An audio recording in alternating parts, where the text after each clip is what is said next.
Hello ladies and gentlemen, this is Dan aka Stout, and this is Stout Gaming. In this week we're going to be looking at the quarterfinals for the Max Double Pokemon VGC Draft League. We're in the playoffs and the quarterfinals, but without any further ado, let's go ahead and get into the battle against the defending champion Hub. So in game 1, my opponent actually brought the 6 Pokemon I thought she would bring. I didn't expect her Cinderace set to come, and I didn't expect her Venusaur set to come because they match up really poorly into my team. So I had a pretty solid plan for Game 1, assuming that Mimikyu was going to be going for Trick Room. Thievul Coco hard stops Trick Room on every set except for Fake Out into Mental Herb and Mimikyu, so I thought I'd have a pretty good shot to take it out. Seeing Mimikyu and Piloswine come out, the plan is to Snarl with the Thievul, which will allow for the Mimikyus to be broken, and then a Dynamax Max Steel Spike from the Coco will just take out the Mimikyu immediately. And that'll put me into pretty decent position moving forward into this game. There isn't really a Mimikyu set that survives this to set Trick Room. If it's a Dynamax Mimikyu set, it survives, but it's taken a lot of damage, and I get super boosted defenses on everything, and nothing's really going to do too much to it. And I should also survive a max Earth here if Piloswine goes for it, which I sort of expect it to do. But this setup should allow me to deny Trick Room and set me in decent position for the game. Snarl goes ahead and breaks the Mimikyu's Disguise, and then this Max Steel Spike should just take it out. There's not really a decent way for him to survive this. Mimikyu goes down. And then Piloswine's going to get off a free attack, but I prevent Trick Room from going up this game. I am a little worried about a Lightning Rod redirection of any electric attacks I have, but I am not afraid of Piloswine switching in, obviously, because it's on the field. So we'll see what comes out next. Lapras was actually the scariest thing for me going into this set and seeing Lapras come out. I don't think he's also going to have Lightning Rod in the back because that would be a weird overall set where you're just relying on these two to deal damage. So I think Max Lightning is probably safe into the Lapras, and worst case, if he does switch into Lightning Rod, it's just one wasted attack, and with my super boosted defenses on everything, nothing's really going to be dying right here. Lapras protects, which is fine. Foul Play doesn't do much to the Piloswine, but it's a little bit of chip. Max Lightning will take it down to just under half. Proc a Weakness Policy. Good to know that it's Weakness Policy, Lapras. And then eat another Max Quake. So coming up here, I think that Thievul should be able to Foul Play to take out the Lapras pretty cleanly, which would then allow me to get another Iron Head into the Piloswine. Because last time I played Hub, Lapras was running 252 Adamant Max Attack, so I assumed that it was probably a similar set this time, because the priority Ice Shard seemed important. But Lapras surviving is very unfortunate, because that's going to allow a rather bad situation for me here. I don't necessarily believe that was a misplay. I think that there were some damage rolls in there, but it is going to allow for a double KO to come out, but I will also be getting rid of the max on the Piloswine. But this is less than ideal for me. I'm going to keep it straight. This is a less than ideal situation. However, Kabutops Politoed is pretty good. Banded Kabutops with Rock Slide, if I hit both of them, should be enough to put me into a decent position for an end game, depending on what's in the back again. And Rock Slide would be able to hit both of them, which seems useful in this situation, because I don't know if the Politoed is faster or slower than the Lapras at this point. And then I'm able to press Scald in case it doesn't pick up the KO on the Piloswine, which it doesn't, but Scald should, or Brick Break should deal enough damage there. Not Scald, because Lapras could have Water Absorb, and if it missed the Lapras, I wanted the Lapras to go down if I was faster. So, this Pangoro fight is an interesting situation, because I'm now locked into Rock Slide thanks to Choice Band. Choice Band might not have been the correct call this week, but I did need the extra oomph on a couple of calcs that I was doing, especially into the Lapras. So the Rock Slide does, okay. Scald does okay, doesn't give me a burn. Drain Punch picks up the KO because Kabutops is a little frail. heals it some, and now we are in an interesting situation where Scald versus Drain Punch and what I'll later learn to be Thunder Punch is a big deal. Luckily for me, the electric terrain went away. So at this point, I think another Thunder Punch is going to pick up the KO on me, so I've got to pray for a burn or a crit here. And I get neither. Thunder Punch would have picked up the KO. Drain Punch leaves me at exactly 1 HP. My Pinch Berry activates, and we'll see if Scald can finally give me a burn or a crit, which would be ideal. And then there's the burn. Drain Punch will recover a bit more HP. I don't know if Thunder Punch would have picked up the KO there, but it would have been close. And now, without the rain, Scald's going to be doing less, but still enough to pick up the KO on this Pangoro.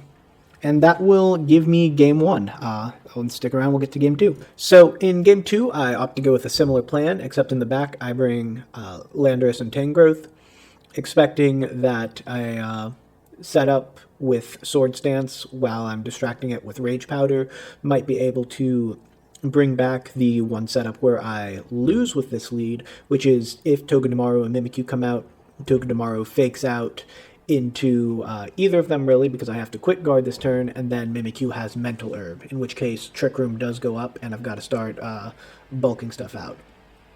But I will go for the quick guard, and then I will also be going for the taunt option here, which the Mimikyu will shake off with the Mental Herb, unfortunately for me. So he is able to get up the Trick Room, which isn't great for my team, considering my team is just generally really fast, and she brought a quite slow set overall. So at this point, I've got to start trying to outbulk everything. Thievel's pretty tanky, it's going to survive a bit. I'm going to break the disguise on the Mimikyu, and then I'm going to be able to just get Snarls off. Unfortunately, Togedemaru does avoid that, which is relevant if Togedemaru has a Focus Sash on it, which it could, in which case I don't break it there, which is what I was going for.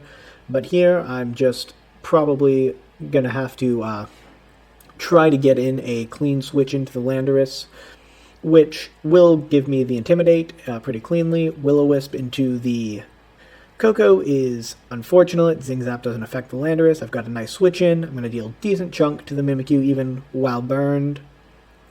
And I feel decent in this situation, although relying on another Will-O-Wisp miss into Landorus doesn't feel great, so I'm going to have to sack something into that slot to not let the Landorus get burned, so I've got something with attacking power in a bit. So Thievel isn't great in the situation, so I'm going to let Thievel go down. It does miss, though, which if I knew it would miss, I would have played differently, but I don't think that was a misplay, obviously, because there's an 85% chance that it hits. But now we are into a bit of a tricky situation with this Piloswine, which is probably going to max, and it'll have a couple of turns of Trick Room left to get some work in. Thievel is no longer super fast, but it is still moderately fast compared to this team, and Ice Shard having priority is going to take it out anyway. Iron Head into the Coco does a decent amount of damage. Iron Head into the Piloswine does considerably less damage than I would like. But again, it's Eviolite Piloswine, so it is going to be pretty bulky, but I knew I needed the chip because my late game plan is Sword Stance Landorus, which has a chance, after getting to +2, to take out Piloswine with a max Earth, and that's sort of what I'm going to be playing for at this point. So at this point, I just want to get a little bit of damage off with Coco, and I want it to go down so I can Rage Powder, so I'm Brave Birding to guarantee that it does go down with burn damage and recoil, is what I wanted to say. Burn damage and recoil. And then Tangrowth flinches, so I don't reveal my moves there, which is okay, I guess. I was going into the Piloswine, so it's not a huge deal. And then Piloswine is immune to Intimidate. So at this point, the plan is sack Tangrowth to set up Sword Stance on the Landorus, and then I should be able to kill everything on the team. The only thing that might survive is this Piloswine, depending on the overall level of bulk on it, which I'm hoping is low enough. But Tangrowth is also physically bulky, so I thought there was an outside shot that I might survive a max ice move, which is almost assuredly coming from this Piloswine. Here's the Rage Powder. I know the Piloswine's likely got a Violite, so that's going to be fine. Iron Head, a little bit of Chunk. Sword Stance, super useful. And then this Hailstorm into the Tangrowth.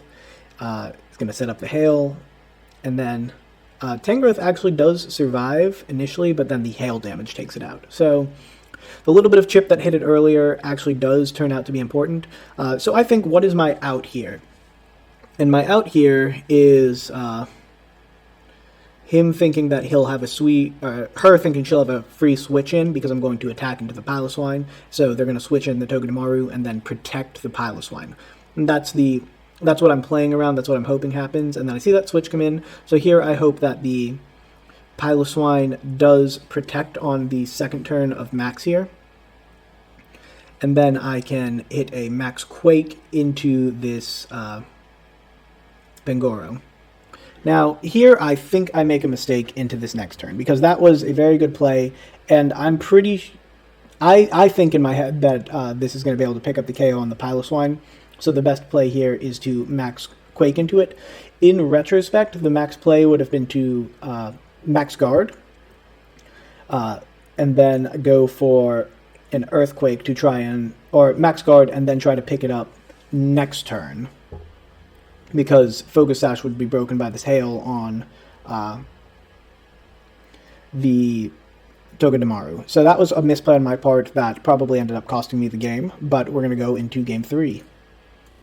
So in this game, I don't want to lead Coco Thievel initially, because I'm going to have trouble with that Togedemaru plus Mimikyu lead, and that seemed to work very well for my opponent, so I expect a similar kind of setup. I think Tangrowth is an interesting option here, because I could just sleep the Mimikyu to prevent Trick Room from going up. Politoed is an interesting option here, because it is fairly bulky and would give me rain initially that, if I am able to get a setup for the Kabutops, would be pretty good. So Tangrowth Politoed is not a lead that I thought I'd have in this matchup, even thinking these would be my opponent's 6, but it seems like it could decently work here. Now, here, I really, really, really wish that I had gone with Thievel Coco, but obviously it's hard to predict that my opponent's just going to lead something that loses to what I've led the past 2 games. So my options here are to try to go for KO on the Lycanroc and either break the disguise on the Mimikyu or try to sleep the Mimikyu, which I think are both decent options. Close combat is going to hurt a bit there, but with a lowering of defenses, Scald is going to just pick up a nice KO on that Lycanroc, which is very nice. And then I do get the Sleep Powder into the Mimikyu, which I do know is going for Trick Room at this point, because this is a min-speed Tangrowth, so under Trick Room I'm able to at least semi-function at times. The Pangoro has the potential to be a problem for my team. I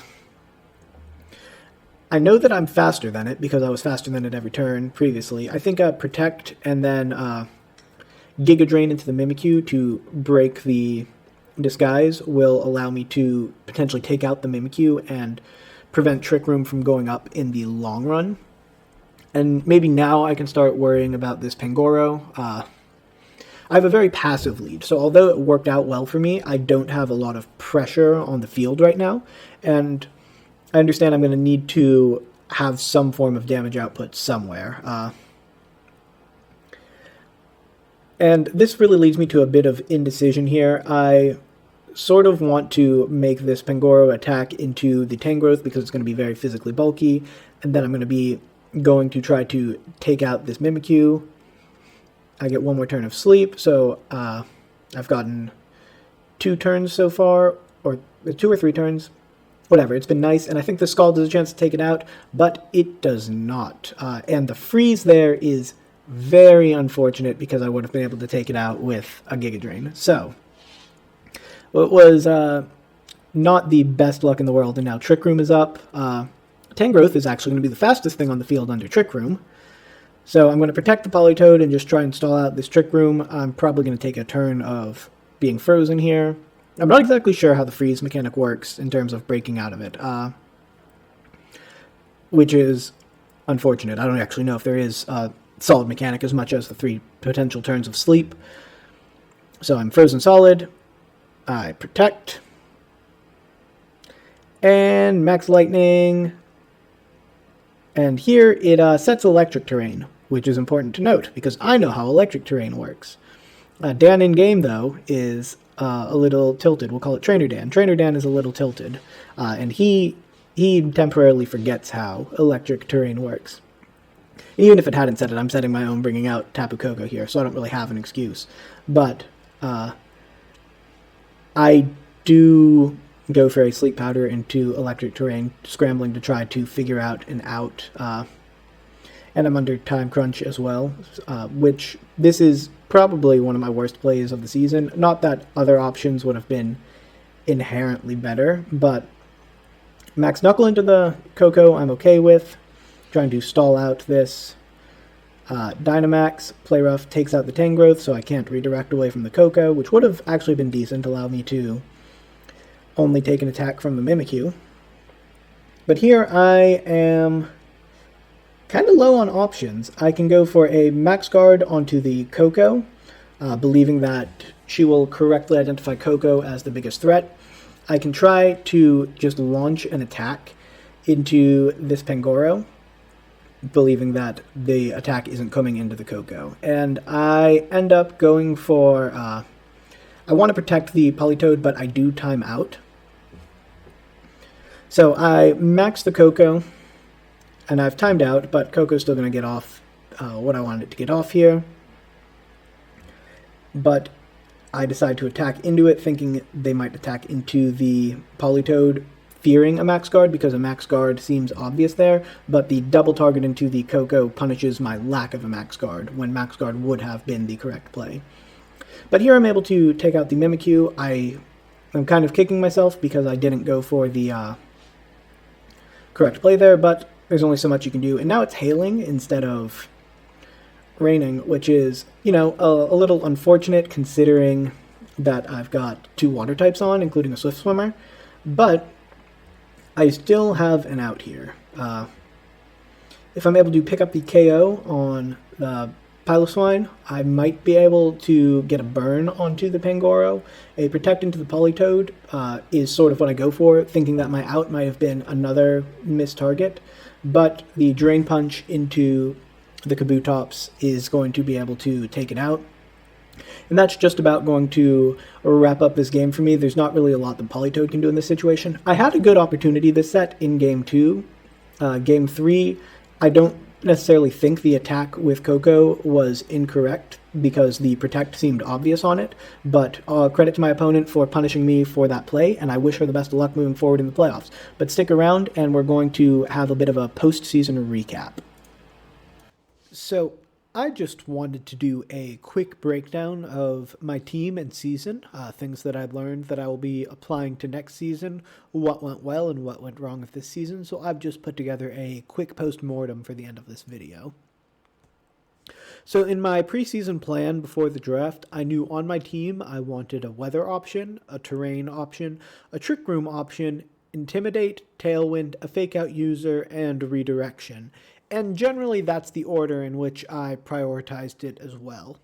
So for my draft overall, I think one of the weaknesses of my draft was the type balance, which is something that I wanted to prioritize, but I ended up with a lot of water types and generally had a weakness to electricity after the draft. So I'd give my type balance 4 out of 10 for the team. The variable speed tiers are something else that I wanted to prioritize. I wanted to have things with very low speed tier, very high speed tier, and then a bunch of things that broke down somewhere in the middle. So it was hard to do speed calcs against me, and I think I did pretty well in that regard. I'd give myself an 8 out of 10 in that regard. And finally, team synergy. This is one of the bigger weaknesses of my draft and team overall, is that I drafted a lot of things that were really good on their own, but didn't work as well together. And one of the biggest problems with that is that everything on my team really wanted to Dynamax for the most part, that it really left me starved for Dynamax terms, if that makes sense. So looking at my team, Landorus T was my first pick. Initially, I had it in my top 3 overall, and I was picking 4th. So I was very happy when I got the pick, along with Tapu Fini and Glastrier were the 3 that I thought were going to be the strongest and the most impactful on the season. Unfortunately, it was a bit more underwhelming than I thought it would be. Its speed tier wasn't great. It was a little too slow to outspeed the fast stuff, but it also couldn't function in Trick Room, and I needed some form of speed control to really make it great. And there's a lot of things that can tech ice, like a lot more ice than I expected initially, which made it really hard to successfully use Landorus. And Fly felt like I needed it on every physical set, but when I wasn't Dynamaxing it, Fly was a dead move. I think I clicked Fly outside of Dynamax once, and it didn't feel good to do. I also looked at Special Landorus quite a few times, and it just felt generally underwhelming. Tapu Koko to pair with the Landorus, my initial thought was I need some speed control with the Landorus, and Electro Web and Screens seem good. But it also ended up being a decent offensive threat on my team. The biggest problem with it is that the special sets couldn't get the calcs, and the physical sets couldn't run a fairy move. But electric terrain and terrain in general were very good, and I am glad that I prioritized terrain on my team. Nihilego was powerful but very frail, and you could tell what set it was running pretty quickly, no matter what set it ended up being. So it was very much telegraphed in its set choice.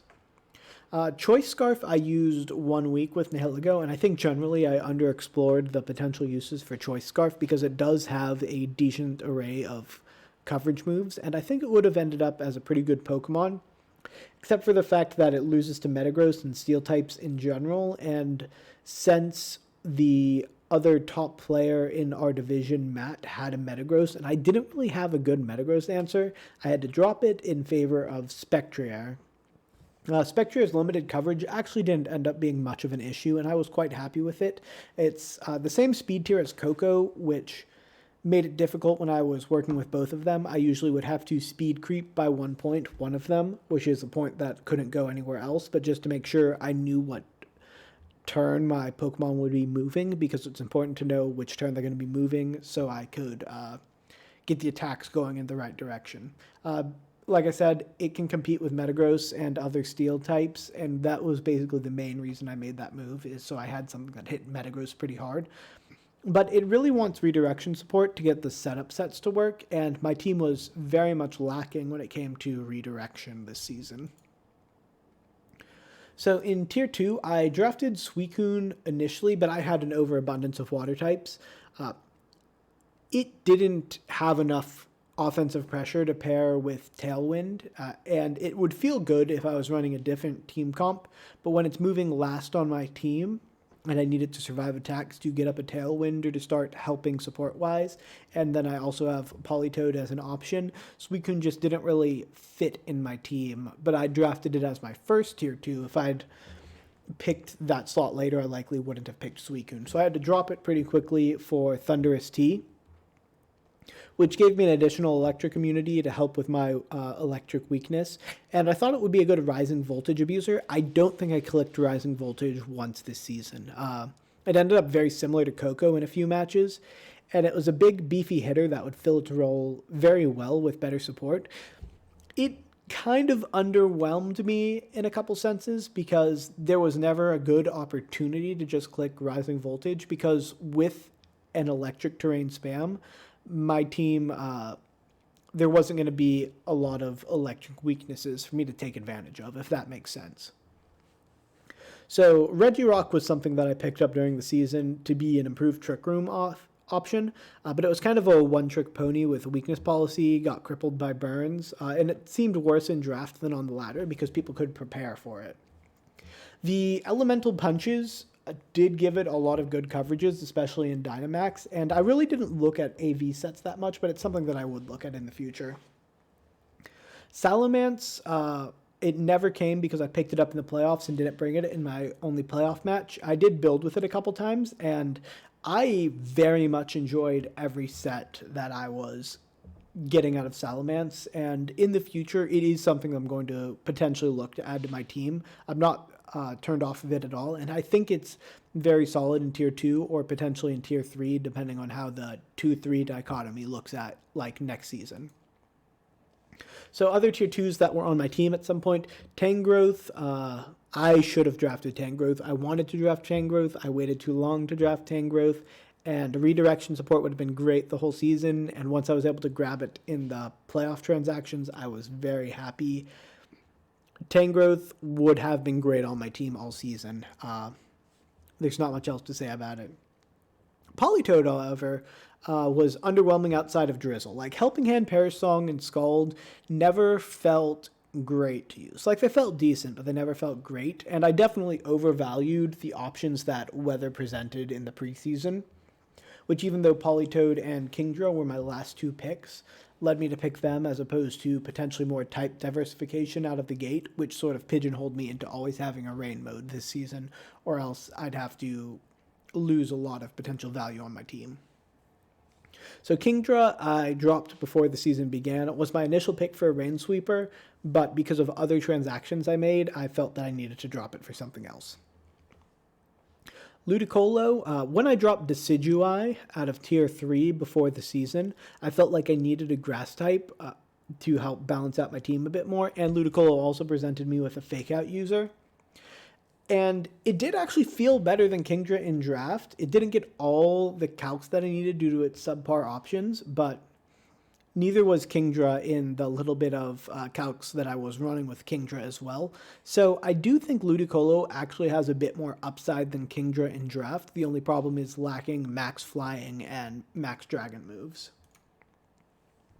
So in Tier 3, Decidui was initially one of my picks, and I would have loved to keep it on my team. I think it's such a cool Pokemon, but it's another one of those semi-bulky, mid-speed attackers that likes to Dynamax, and I didn't have a lot of good support options on my team, so I had to drop it for a support option that I'll talk about later.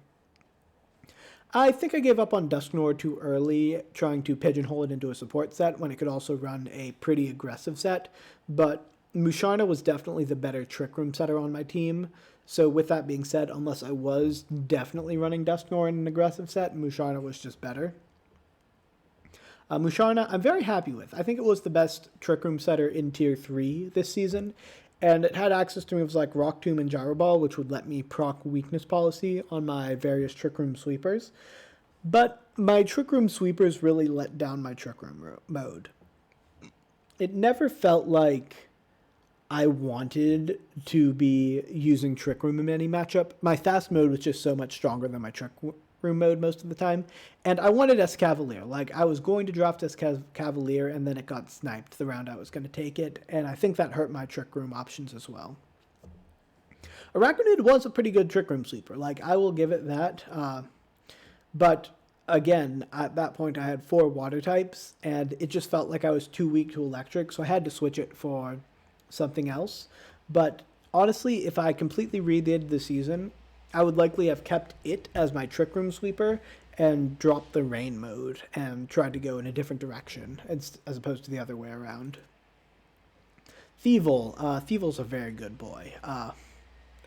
It has a very narrow move pool that works well. So there are only 4 or 5 moves that you can really run on a Thievul, maybe 6, that are effective, but each of those moves provided support that worked really well with my team, and it pressured setup sweepers from a different angle.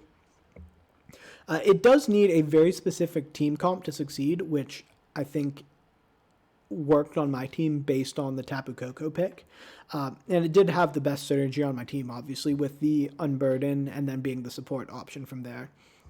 And one thing that Thievul did offer was setup sweepers were pretty weak to Thievul if they were physical setup sweepers, because Foul Play would allow me to hit it with its own attack stack, which basically would force Pokemon like Metagross not to use their weakness policy against me. Kabutops just generally got more calcs than Ludicolo because its physical attack is higher than Ludicolo's special attack, and it didn't need to Dynamax, which is a big deal and part of the reason why I switched, because Ludicolo needed to Dynamax a lot of the time, and I was dealing with a lot of Dynamax pressure throughout the season, And then Rock Slide obviously gives me a couple positive RNG elements, which I will always take a few of those going in my favor as opposed to only negative RNG elements. So my tier 4 picks, I definitely overrated Guzzlord. I thought it was going to be the best tier 4, and it only came 1 week, and it wasn't great the week that it came, because it really needs something to set it up like a Dusclops, which I didn't have. But it does force my opponent to carry fairy moves, or else just risk getting blown out by a Guzzlord. So I could see a world in which it's good, but it's definitely not the best tier 4, so I did overvalue it and reach too early for it. The speared tiers came with issues for Gallade because I thought it was going to be a beat-up option to set up sweep that way, but its speed and Thievel speed didn't mesh well together, and I'd have to set up Thievel with Coco first, and that made it a little too crowded in early terms for a strategy that wasn't going to just roll over every opponent. I'd have to play too precisely early for middling rewards, which wasn't really worth it with Gallade. I never brought Steelix. I saw it as a potential Trick Room sweeper with Iron Defense leftover sets, but it just never really came on my team as my Trick Room mode wasn't as fleshed out as I would have wanted it to be. So lessons for next season that I'm going to be implementing. My team really lacked an overwhelm the opponent option is what I'm calling it. Something like Colossal when it's been triggered, a Glastrier under Trick Room, something setting up next to something using Follow Me, where if I'm in good position, I can just win the game. I really felt like I had to work in every battle, which isn't necessarily a bad thing, but I had to outplay my opponents every game. I never got one of those just runaway games in my favor, except for week 2, I believe, when I was able to just kill a Dottler.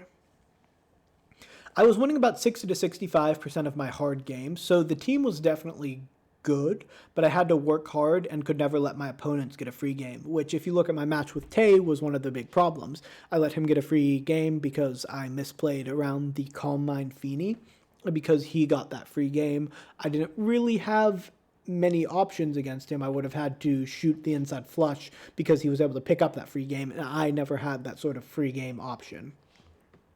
In terms of pre-draft strategy, I thought Intimidate was more valuable than it was, and Redirection was less valuable than it was. Every week I found myself wanting a Redirector, and not having one really hurt my ability to implement certain strats on my team. And Weather as well was something that I thought was going to be more important than it was.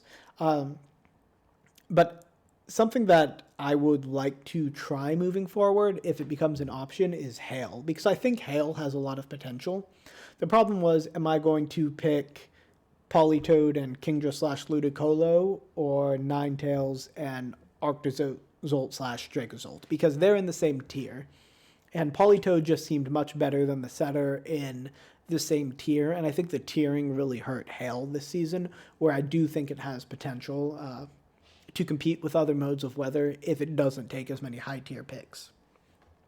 I also didn't have a lot of good priority moves until I was able to pick up Kabutops with Aquajet, and even then Kabutops, if I'm choice banding it, doesn't always want to just be clicking Aquajet. So I really need to add something with a decent priority attack next season. And in terms of my prep, I only ran Protect on about 1/3 of my mons this season, which was probably a mistake. Like, I always wanted to fit as many potential tech attacks in, because my opponent might run this or might run that, and I was giving too much respect to what my opponents could run as opposed to what they were likely to run, which didn't give me a lot of Protect. And I do need a lot more support options in the future. Thievel, the reason it was able to come every week was because I didn't have a lot of support options, so I needed my decent support Pokemon to come every week because I didn't have anything else.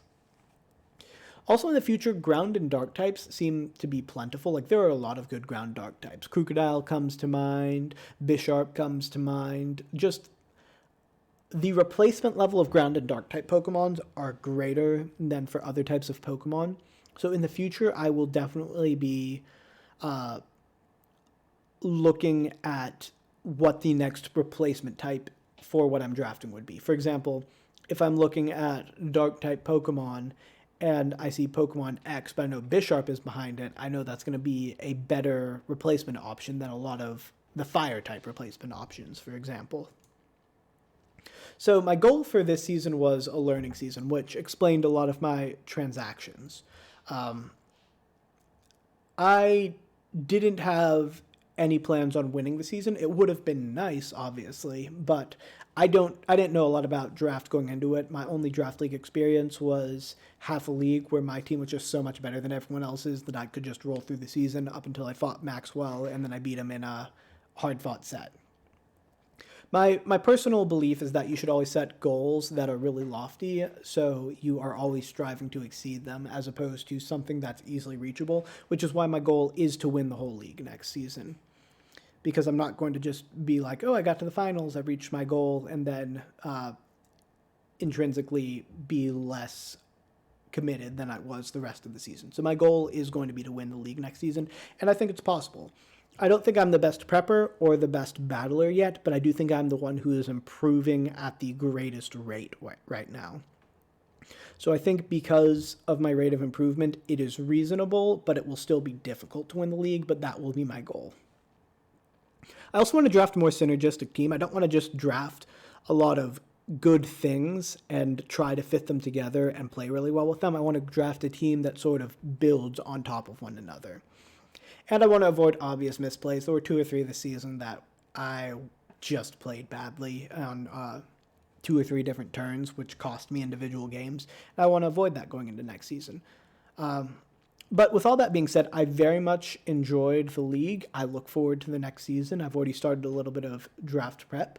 But until next time, this has been Dan, aka Stout, and I look forward to talking to you guys later.